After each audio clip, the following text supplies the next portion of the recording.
I found a videotape that revealed to me that vampires exist. Let me start at the beginning. It was in the middle of summer, and I was working at an antique shop when a man brought in some old videotapes in a large wooden crate. It was my job to watch them. All of them. I spent the next 2 days watching these damn videos. Most of them were home movies that appeared to be from the early 70s to the late 90s. They were not all that entertaining. I wrote names on them and threw them into a bin. Instead of me just describing every single one of them, let me just tell you the names I wrote on them and give a very short description of them. Christmas in Iowa. A family filming their Christmas. My first concert. Someone filming a rock concert. Couldn't tell what band though. First bath. Someone filming themselves giving their son a bath. Fixing my car. Some guy fixing his old car. Watching the TV. Some old guy filming himself watching TV. There are more, but this was just to give a feel of what it was like for me. Mind you, some of these were 3 and 4 hours long. It was around 11:30 when my boss came in and asked me to lock up when I was done. He tossed me the keys and left. I pulled out one of the tapes and marked it down, put it in the bin beside me.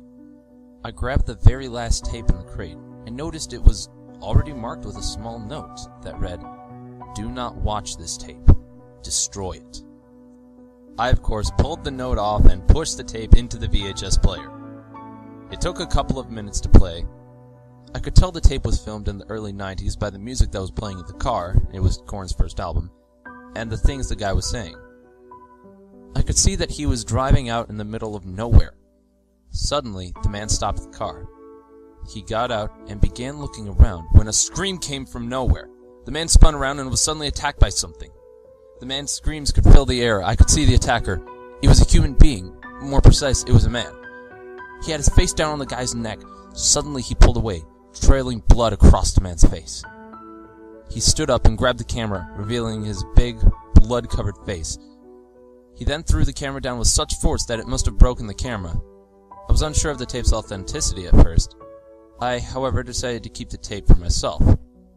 I went home and began doing some research on any info I could find about the tape.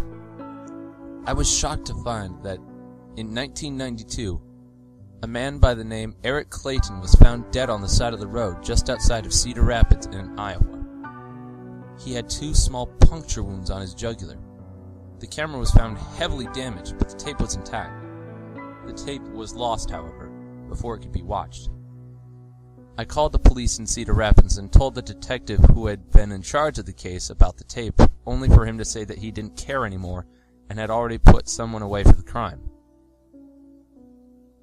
I decided to see where the tape had come from, as I lived in California, but the tape had come from Iowa. I went back home and called the man who brought the tapes in. I asked him where he had gotten the tapes. He said that he had bought them at a yard sale from his next-door neighbor. I asked him for his neighbor's phone number. After he gave it to me, I hung up and called his neighbor, who revealed that he had gotten the tapes from a guy in England. I figured I'd hit a dead end, but at the same time, I was also unnerved. Had I really just discovered the existence of vampires? I was unsure of what to do about this, but I decided to let it go. I finished high school and became an author. It was about 2 years ago that I was just coming home from lunch with my publishing agent when the phone rang. I picked up the phone and said, "Hello?" A man with a British accent answered and told me that he was the man who had gotten the original tape. I asked him how he had gotten the tape, and he told me that he recorded the tape off public access television. He told me that he was on a business trip to America when he recorded it. I asked him how he knew about me or that I had found the tape. He explained that the guy who I had called had gotten in touch with him, and that it had taken him a considerable amount of time and effort to find me. I asked him if he thought the tape was real, and he said that at first he thought it was fake, but upon re-examining it, he had changed his mind. I relayed to him what I had found out when I went to Iowa, and his only reply was that it sounded like the police there had something to hide, and that I should, quote, watch myself. I decided to look into the case some more. I flew back out to Iowa and requested to see the case files. The young woman who was working behind the front desk at the police station brought the files to me and requested that I have the case files back by tomorrow morning. I agreed and went back to my hotel room.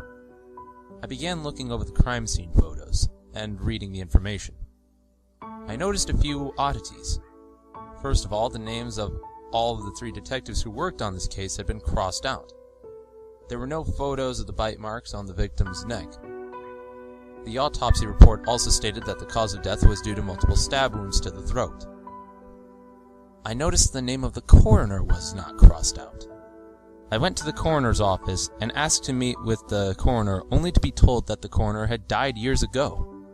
I was extremely frustrated by this and went back to my hotel room. I decided to take a nap, and when I awoke, I noticed someone looming over me. He noticed that I was awake and he lunged at me. I grabbed the lamp on the nightstand and smashed it against his head. He hissed in anger and scratched me across the face in retaliation. I punched him off of me and jumped off the bed. I ran over to the door that led to the balcony. I ripped open the curtains, letting in a blast of sunlight, causing the intruder to howl in pain and burst into flames. After a couple minutes of burning, he was nothing but a pile of ash. I scooped the ashes into a jar and placed it into one of my suitcases, packed up, and went to the airport. I knew the vampire who had just attacked me wasn't the one from the video. I knew there was a good chance I was now going to be a vampire. I don't know if the infection could be transmitted through scratches. I didn't even know if I could become a vampire. I got back home without any real trouble, just a few bewildered stares from some people in the airport and on the plane. Fast forward a couple of months. I was now obviously not a vampire. I still had no more answers to any of my questions. I was getting ready to put out 2 new books, and I still had the ashes of the vampire who attacked me. I had them sitting neatly on my fireplace mantel. I was unsure of what to do from here. I couldn't go to the cops. I was unsure if the guy in England would help me or if he'd even believe me. I decided to let it go and focus on my life. However, here we are in the present day, and I just can't stop thinking about this. I decided that, for the sake of my sanity, if nothing else, to write the story down and post it here. I hope somebody reads this and can help me. I know I'm not crazy, but I really do feel crazy at times. Update. I wrote this story almost a year ago now, and since then, some really bad things have happened. People have died, people I care about, people who have tried to help me. I wish now that I had never investigated that fucking videotape. I wish I had just thrown that tape in the bin and let it be someone else's problem. Let it consume and ruin someone else's life. Let it cause another person pain, sleepless nights, crippling anxiety, panic attacks, severe paranoia, and heartache. I sometimes think about killing myself and ending this hell that my life has become, but I know I can't. Not until I finish this. Some of you may be wondering why I'm rambling on like this. I'll tell you soon about the past year of my life and what has led me down this even darker path. But for now, I have to take more pills and try to sleep.